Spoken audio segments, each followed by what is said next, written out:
Untuk malam hari ini kita akan membahas surat Al-Bayyinah ayat 5 yang berkenaan dengan masalah menegakkan sholat, zakat, dan puasa.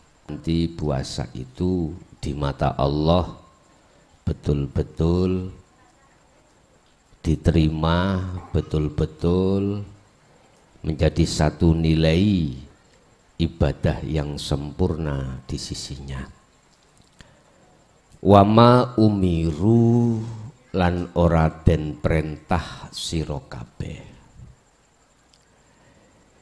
illa liya'budullaha, kecuali hanyalah untuk menyembah Allah. Anda, kita semua makhluk ini, khususnya manusia, Allah tidak memerintahkan untuk melakukan suatu hal apapun kecuali liya'budullaha. Kalimah liya'budu ini, menyembah ini, wajib hukumnya bertemu yang disembah, melihat kondisi proses kita ada di mana. Hal itu mukhlishina lahuddin, melakukan penyembahan terhadap Allah itu dengan hati yang ikhlas di dalam beragama. Artinya liya'budun ini akan bisa sempurna, jenengan menyembah kepada Allah itu akan bisa sempurna manakala didasari hati yang ikhlas. Yang dimaksud hati yang ikhlas adalah hanya karena Allah, bukan karena tendensi selain Allah, bukan.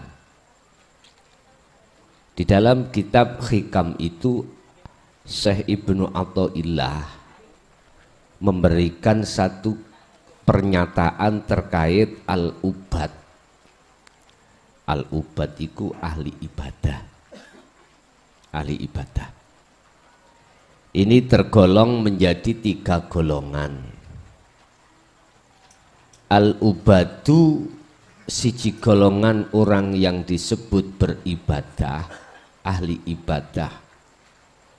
Linnas, masih ada di dalam hati karena ingin dilihat orang. Artinya karena manusia, dalam hati kita itu ada tendensi biar manusia yang lain itu mengatakan kalau kita itu ahli ibadah. Inilah yang kumaksud linnas, karena manusia. Itu yang pertama.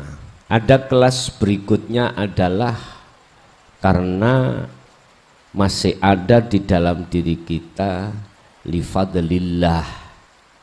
Apa? Di situ ada karena pewehe Allah, pemberian Allah, fadlnya Allah yang berupa syurga atau pahala. Bapak Ibu, ini tingkatan ahli ibadah pada diri manusia. Kita ketika melaksanakan ibadah apapun, di situ masih ada tendensi hati ini karena ingin dimasukkan Allah di dalam surga. Masih ada tendensi hati ingin dikasih pahala.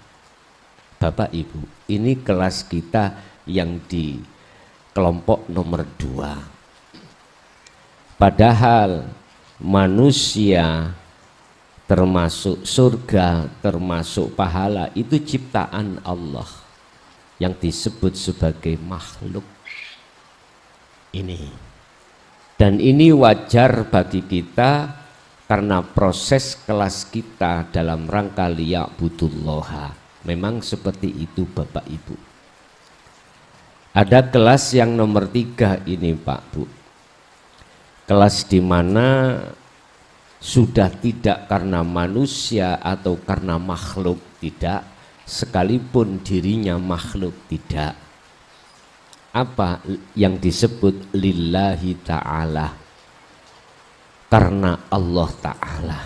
Maksudnya ketika saat dia beribadah, dalam hatinya selalu koneksi, selalu sambung, selalu sadar bahwasanya semua apa kegiatan di dalam beribadah ini datangnya semata-mata karena Allah.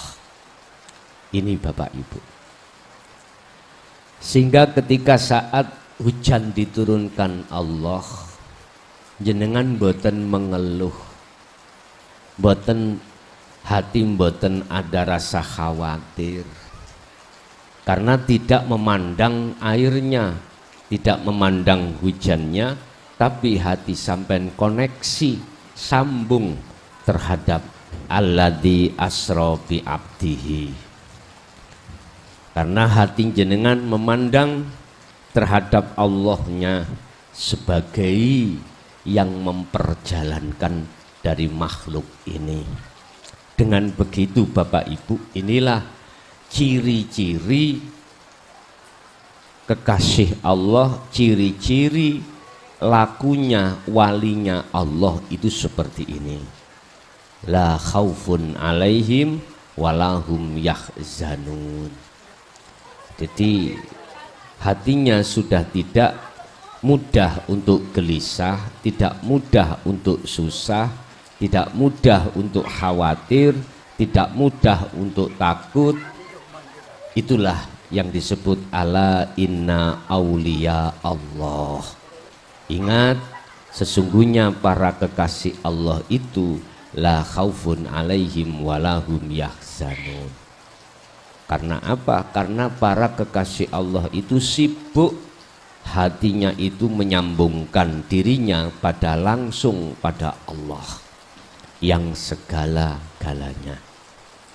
Ini Bapak Ibu, tidak mudah kita seperti ini. Sebab apa? Sebab di dalam setiap diri manusia itu ada yang namanya sifat basariyah. Sifat yang menolak segala apapun yang bersifatkan qobdi. Qobdi itu enggak enak. Seperti ada acara gini hujan, enggak enak toh? Menolak sifat basariyah. Akhirnya di dalam hati kita gerutu. Nah, malah dresne Gusti Allah, dilebatkan Allah hujan ini. Pun itu memang sudah ketetapan Allah. Sudah ketetapan Allah, dan Allah punya maksud tersendiri di balik ini semuanya. Nyuwun sewu, jenengan kalau membangun rumah ngayak wedi niki lho Pak. Napa kok dikayak? Masalahnya kerikil-kerikil yang besar biar enggak ikut. Sebab kalau ikut-ikut didamel, dibikin melur, tukangnya yang kesusahan. Untuk ngelus tembok susah. Makanya wajib tukang kuli sebelum melur tembok itu apa pasirnya itu dikayak terlebih dahulu. Artinya apa? Allah sebelum menjadikan hamba itu sebagai kekasihnya, disaring semuanya. Disaring oleh Allah. Pertama Allah menyaring lewat huwaladzi arsala rasulahu bil huda wa dinil haq. Apa? Lewat ajaran dinut tauhid, disampaikan oleh Allah lewat utusannya Kanjeng Nabi Muhammad sallallahu alaihi wasallam. Bagaimana kaum itu mau menerima atau enggak? Mana golongan di antara kaum pada saat itu yang mau menerima dan tidak? Itu kelihatan, Pak. Kelihatan. Jadi mana kaum itu mau menerima atau tidak dinul haq, itu sudah kelihatan. Kelihatan. Di situ ada dua golongan. Satu, wa minhum man hadallah. Satu golongan ini menerima hidayah Allah itu. Akhirnya hati jenengan kalih kula niki walaupun tidak bisa hadir di majelis, itu jenengan bisa mendengarkan lewat live YouTube niki dari rumah. Bisa. Memang karena kondisi memang tidak memungkinkan hujan-hujan seperti ini. Tapi jenengan masih mau untuk mendengarkan live atau pengajian-pengajian yang isinya adalah dinut tauhid. Yang rumahnya jauh walaupun tidak hujan, nggak mungkin. Akhirnya jenengan ini mengikuti lewat konten-konten di YouTube. Lah, ini buah dari penyaringan Allah. Tapi mohon maaf, golongan yang seperti ini hanya sedikit sekali. Lah, golongan yang sedikit ini berhubung ajaran dinut tauhid itu sudah merasuk di dalam hati jenengan, mohon maaf, rindu banget untuk ngaji terus. Dimanapun tempatnya, kondisi memungkinkan, mesti dia akan mencari dan mencari. Tidak memandang satu sisi jenengan iki mang repot atau sibuk. Mesti jenengan pasti nanti akan memasuki di dalam pengajian itu sekalipun itu siaran tunda. Nah di sini intinya hati sampean ini tidak akan puas dengan pengajaran-pengajaran khususnya ilmu tentang tauhid.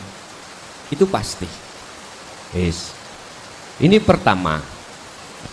Yang kedua, wa minhum man haqqat minadz-dhalalah.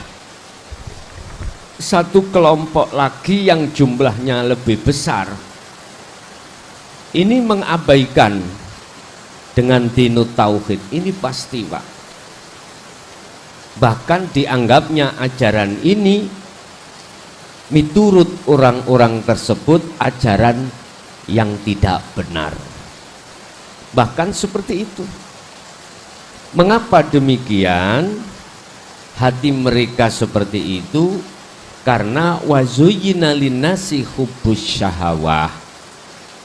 Karena hati golongan yang tersebut itu telah masuk di dalam perangkapnya nafsu, yang nafsu memakai perangkap berbentuk hubbus syahawah. Senang hati ini dengan kenikmatan kehidupan yang bersifatkan duniawiyah. Ini pasti, Pak. Ya sebab karena inilah maka golongan yang kedua yang jumlahnya lebih besar itu menolak. Tapi menurut pandangan saya mereka itu masih dalam taraf mudah-mudahan dia itu masih dalam taraf proses sebelum kematian. Beliau itu nanti ada satu kesadaran. Ini harapan saya. Rasulullah pun pada saat itu memang begitu. Tidak menyalahkan bagi mereka yang saat ini masih belum bisa menerima ajaran beliau. Beliau hanya mengatakan bahwasanya maklum karena mereka belum paham. Olehnya tidak paham dan menutup hidayah Allah itu, Yang didepankan itu adalah apa? Yang didepankan dalam hatinya itu adalah hubbus syahawah. Apa? Perkara-perkara yang bersifatkan duniawiyah, kesenangan kehidupan duniawiyah. Sebab seperti itu. Tapi mohon maaf, saya tidak menyalahkan. Mudah-mudahan ini adalah proses panjenengan, dan sebelum panjenengan sedo alias mati, Allah membuka pintu hidayahnya terhadap jenengan, dan jenengan bisa menerima ajaran Rasulullah Shallallahu Alaihi Wasallam ini. Yes. Tidak cukup di situ Bapak Ibu. Golongan yang pertama tadi, Allah juga akan menyaring, disaring lagi. Lewat apa Allah menyaring? Lewat kholwat.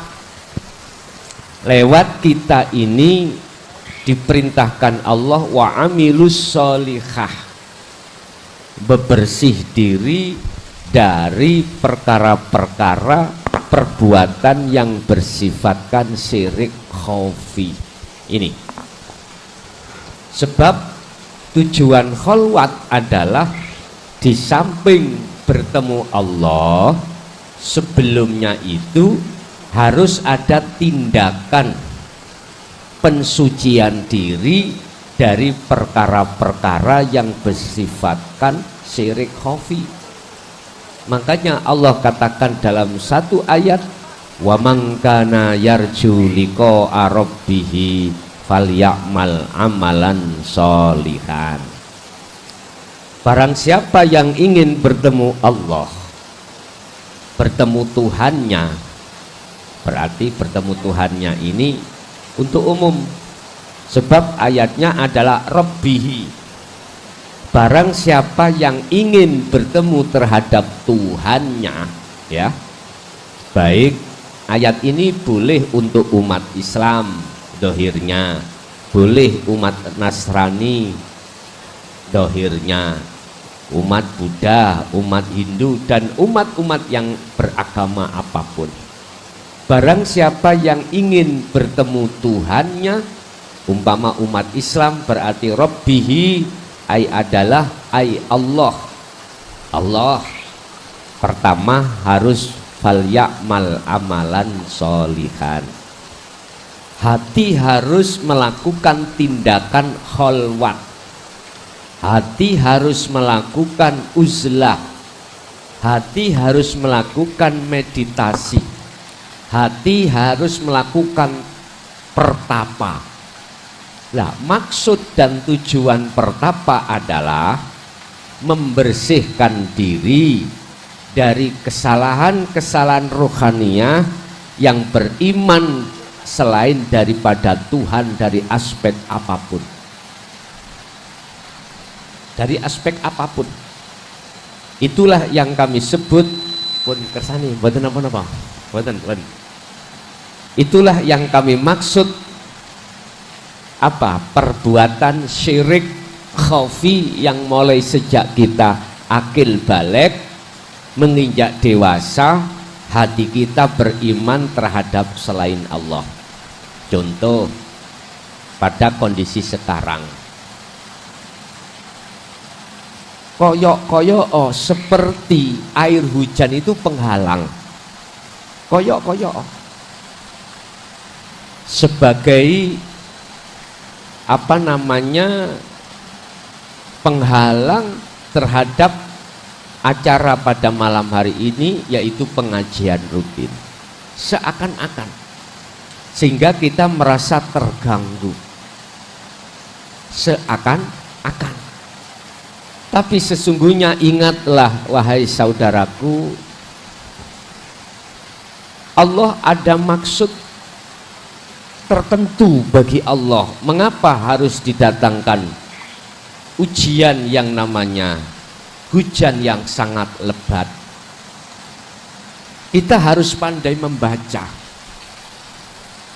Di balik semua apa yang dihadapkan Allah, pasti Allah punya maksud. Pasti Bapak Ibu. Apa maksud di balik ini semua? Lah, inilah yang Allah katakan setiap ayat itu mempunyai tanda-tanda maksud tersendiri. Allah punya maksud tersendiri di balik ini semuanya. Loh, saya katakan, mengapa air hujan itu tidak kami sebut sebagai pengganggu, penghalang? Karena di dalam dan di luar air hujan bisanya turun, itu semata-mata karena Allah yang memperjalankan. Bahasa syariat, Gusti Allah itu mengutus utusannya malaikat, setiap tetes air hujan itu malaikat. Membawa apa? Keberkahan terhadap kita. Keberkahan. Bukan membawa pengganggu atau penghalang, enggak. Keberkahan. Keberkahan ini ada macam dua Bapak Ibu. Ada keberkahan yang bersifatkan Ar-Rahman. Ar-Rahman itu sesuatu yang dibutuhkan oleh jasmani kita.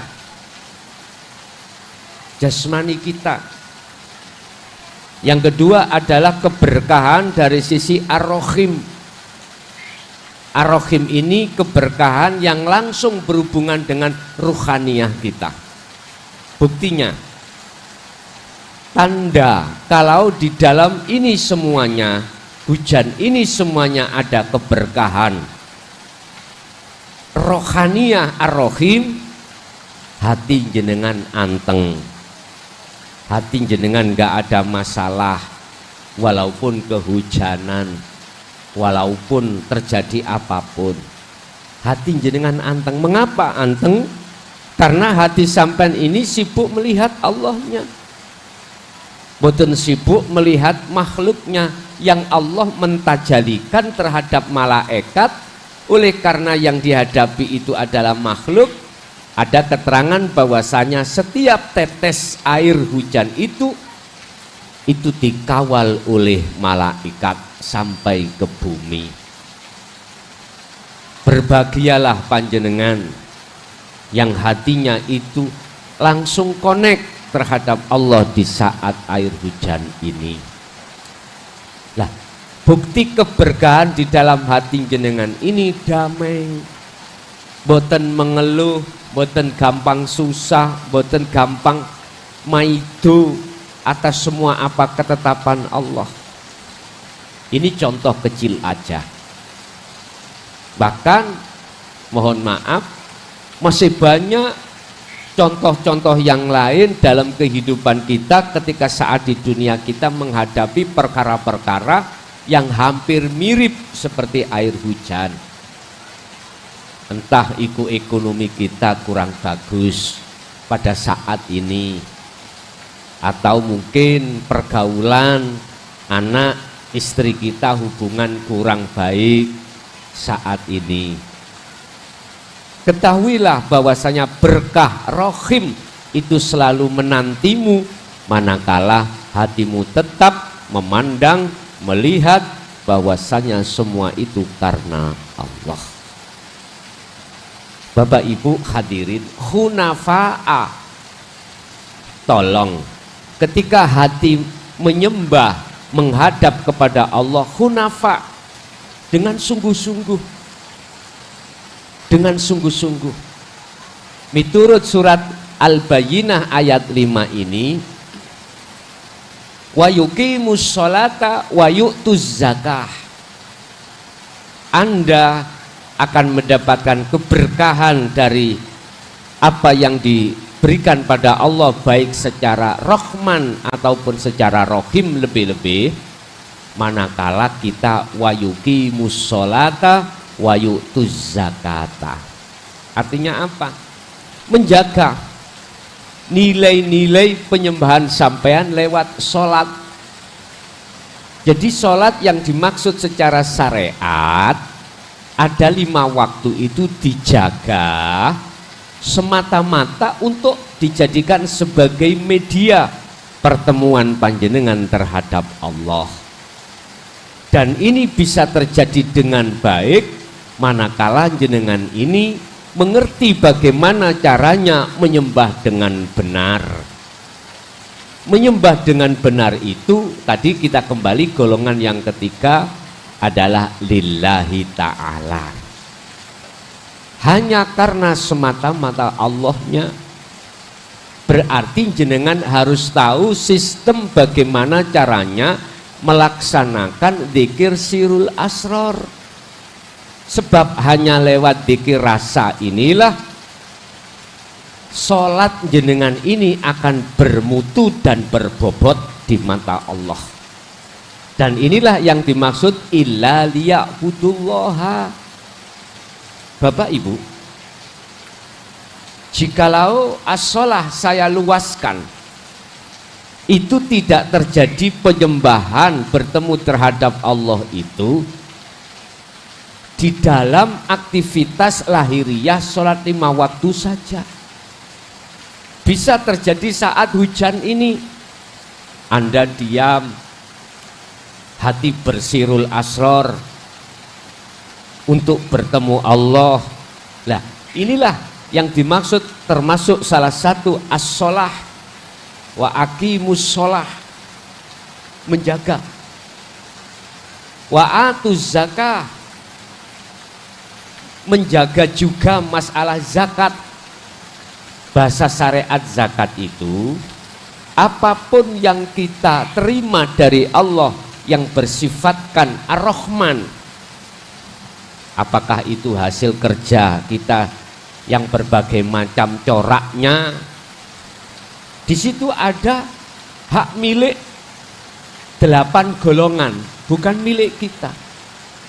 Secara syariat itu ada istilah zakat mal. Zakat mal itu berapa persen? Gini Pak, misalkan kita modal 1 juta, lalu dalam 1 tahun 1 juta itu jadi 5 juta. Sudah dipotong utangnya semuanya, kok masih bersih tinggal 5 juta. Lah, berapa persen di antara 5 juta itu? Mungkin gini Pak, niki nek cara jenengan ngitung iku ngeten.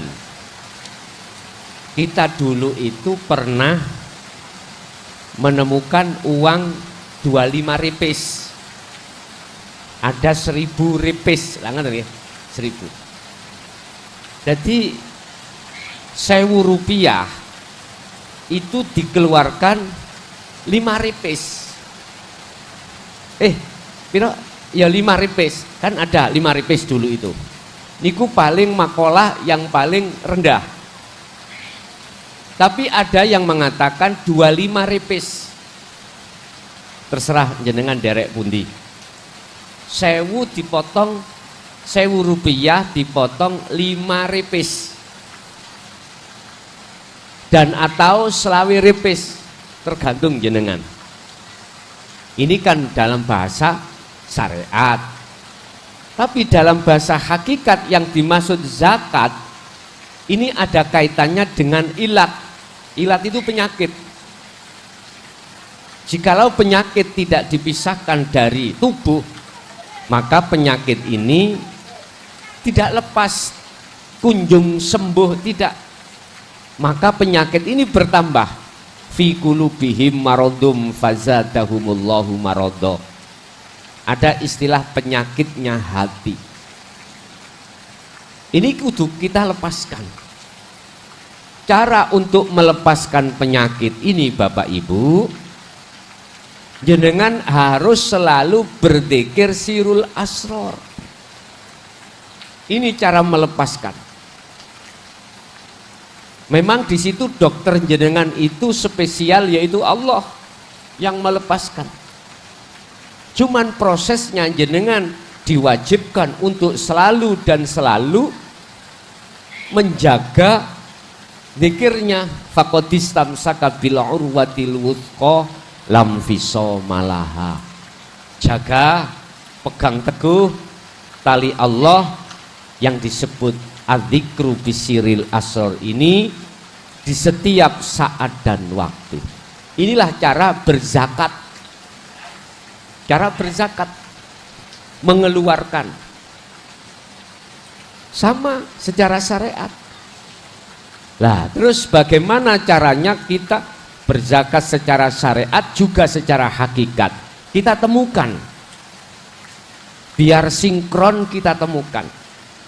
Berarti apa yang diwajibkan Allah masalah zakat tetap kita jalankan manakala itu memang ada. Tapi ketika saat jenengan ini secara fisik menjalankan zakat secara syariat, hati jenengan harus memegang teguh tali Allah.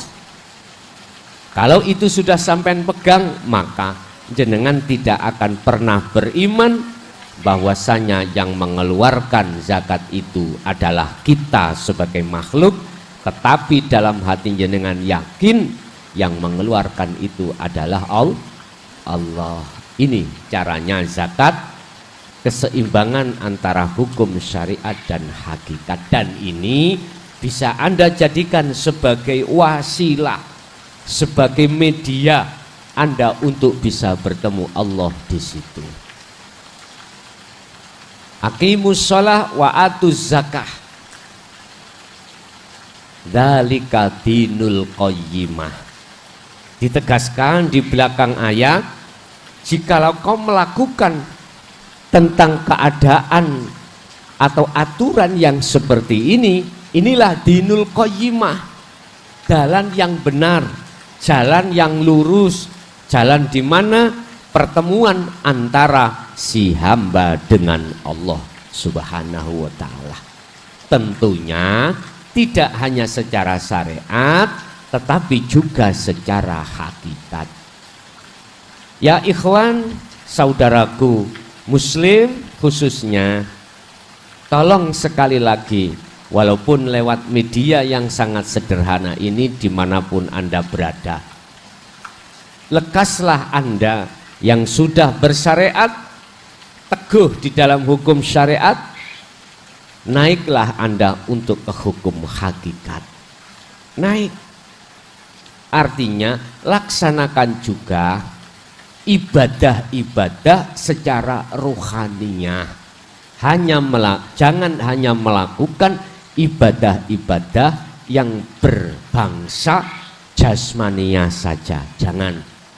Sebab Allah sudah mengatakan dalam surat Maidah, innama yataqabbalullahu minal muttaqin.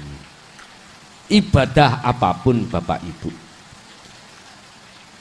yang hanya diterima di sisi Allah adalah ketika berlangsungnya ibadah secara jasmani itu disertai ibadah secara rohani. Inilah yang disebut minal muttaqin. Sesungguhnya ibadah yang diterima di sisi Allah adalah ibadah yang keadaan ruhaniyah jenengan iki timbul minal muttaqin. Muttaqin ini berunsur dari 3 hal: ilmu, amal, istiqomah. Ilmu yang dimaksud adalah ajaran-ajaran yang berkenaan dengan bagaimana cara mengesahkan terhadap Allah. Yang kedua, amal adalah inilah praktek hati jenengan berzikir sirul asror. Yang ketiga, istiqomah terus menerus. Inilah muttaqin. Sehingga dikatakan di dalam syariat definisi daripada takwa adalah menjalankan perintah, meninggalkan larangan. Berarti menjalankan perintah, apa yang diperintahkan ruhaniyah kita, beriman menyembah hanya pada Allah. kita diperintahkan untuk memurnikan hati ini, mensucikan hati ini dari perkara-perkara perilaku yang berbau syirik khafi. Mana yang dilarang? Memasukkan, melakukan perbuatan-perbuatan syirik. Bahkan sampai Allah katakan dalam surat Luqman ayat 13, ya bunayya, wahai anak putuku, la tusyrik billah, jangan ada dalam hatimu perbuatan syirik pada Allah.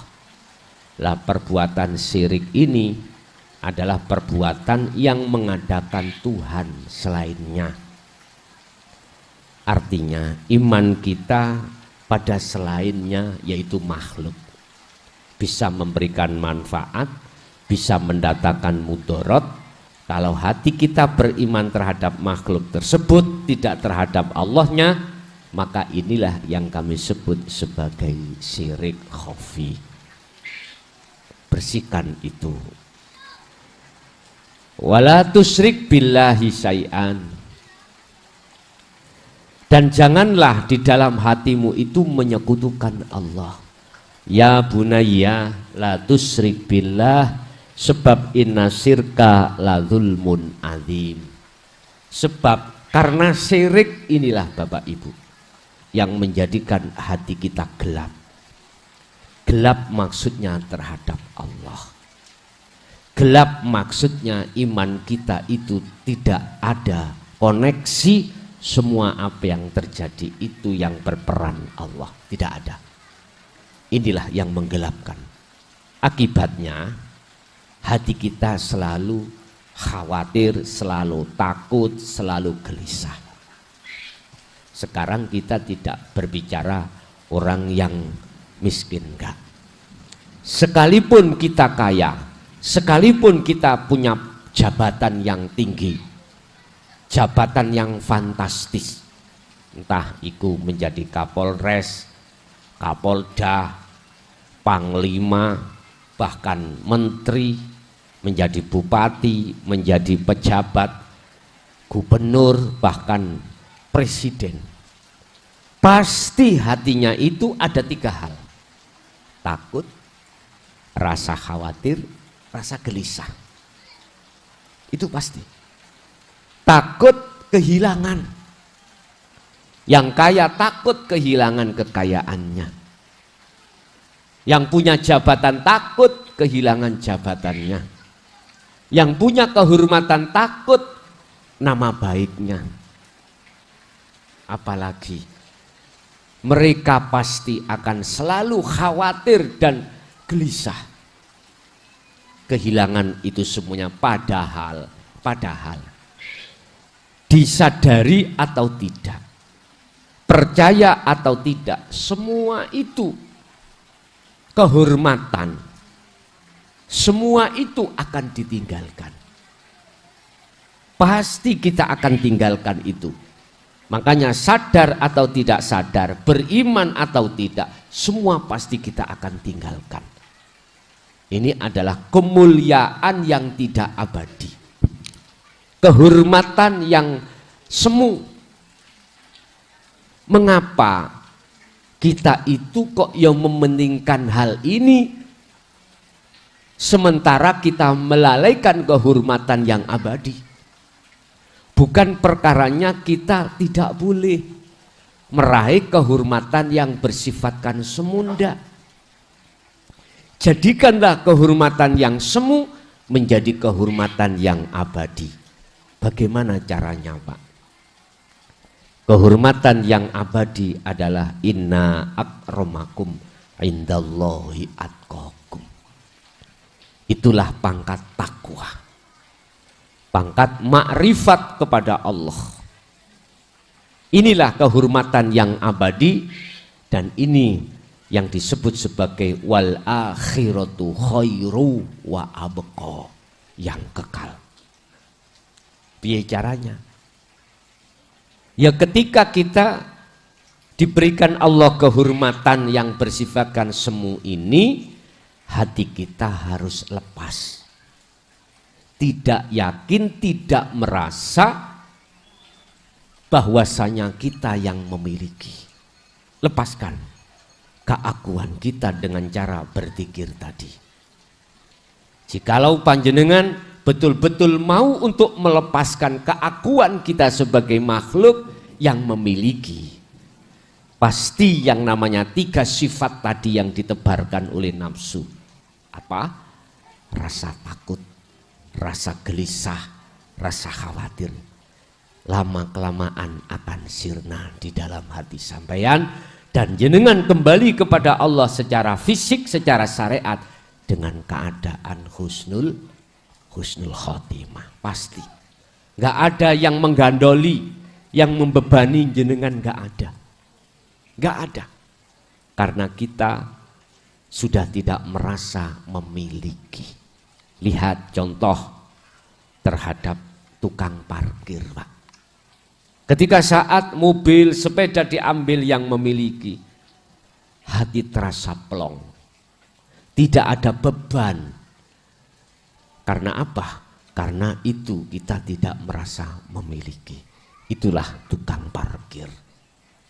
Bahkan justru ketika diambil oleh yang memiliki, jenengan dengan hati ridho, ikhlas melepaskan dan juga memberikan jalan supaya tidak ada apa-apa.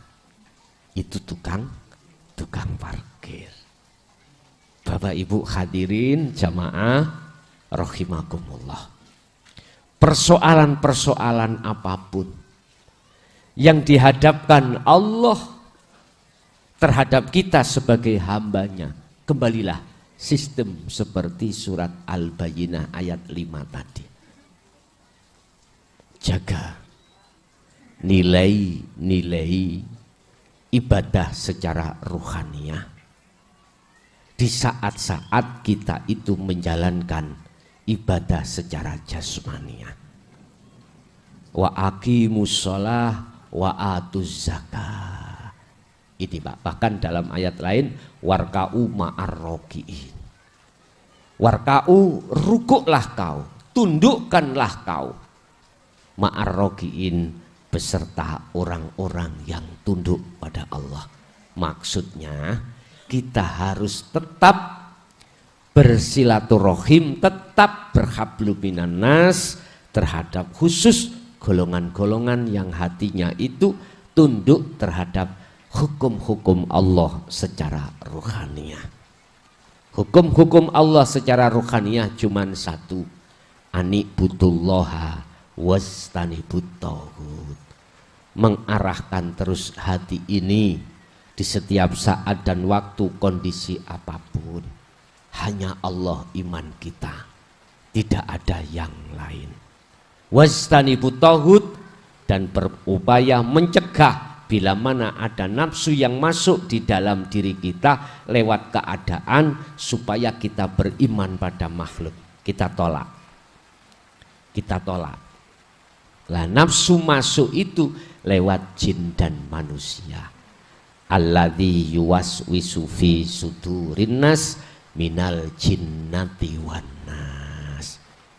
Lewat manusia.